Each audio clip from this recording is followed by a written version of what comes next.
Hello everyone. Last time we learned how to add a single item to a list at a time using the append command. Now this time we're going to learn how to add multiple items to your list at a single time.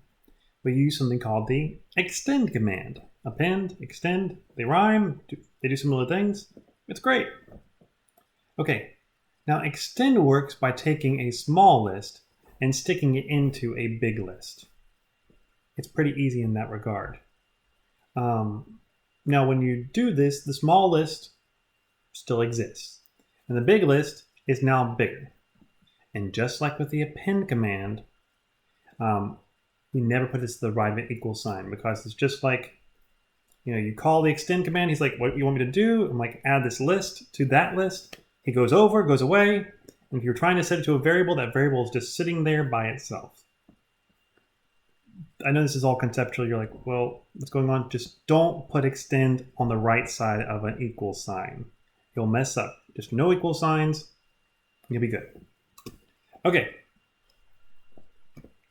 So it might look something like this. I've got a grade book right here. I've got quite a few grades, and I have a couple new grades that came in. This is not how my grade book actually looks. It's all in Moodle. Thank goodness it did it for me. And I did it in Excel before that. So if I want to add in these new grades, I could append it 3 times. One's for this, one's for that, one's for that. That could take some time. That takes a lot of typing. There are faster ways to do it if I want to do it in Python, but you haven't learned those yet. So what we'll do instead, we'll extend it. I take my grade book and I extend it with the new grades. Now my grade book is bigger.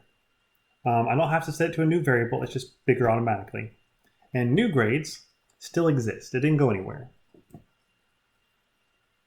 Okay, so here is an example of a mistake you might make. Remember, extend never goes to the right of an equal sign. If you do that, you're going to have a bad time. So when I do that, I print my messed up grade book, and you see it's still none. Now, this happened. All of that right there happened. It's just, it wasn't ever set equal to messed up grade book. My grade book does have these grades in it. If I go back and print it again, I'll see that it's all there. Actually, I'll go ahead and do that for you. Print grade book. There we go.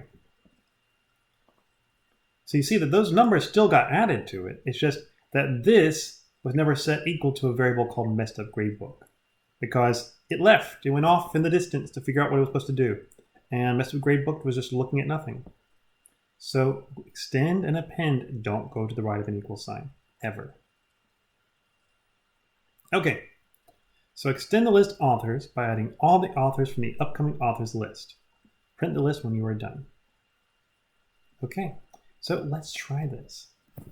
So authors dot extend upcoming authors.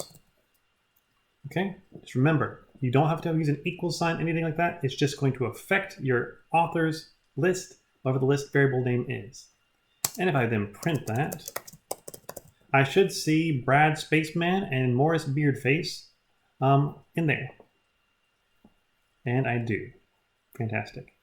And just as a little note, remember how we used those plus signs to add strings together? A little trick here. Cool authors. I'm going to make a new list called cool authors. I'm going to actually delete what I just did because, why not? I didn't put this in here, but it is true that you can do this.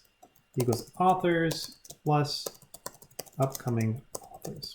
This is what you need to do if you don't want to affect any of the lists that you have beforehand. Oh, forgot to print it. Print. And if I do this, same exact result. So this is what you want to do if you want to add the two lists together and set it to a new variable. The other one, it changes one list that you already have. This one, it creates a new list that is the two combined lists. So it's there. It's there to help you. Use this to your advantage. Okay, next time we're going to learn a couple more things we usually do on lists. It's not like list-specific functions necessarily, but they are helpful. One is how you count a list. Another one is checking to see if something is in a list. And we'll have a crazy final challenge after that. So with that in mind, I hope this helped you, and I will see you all very soon. Bye.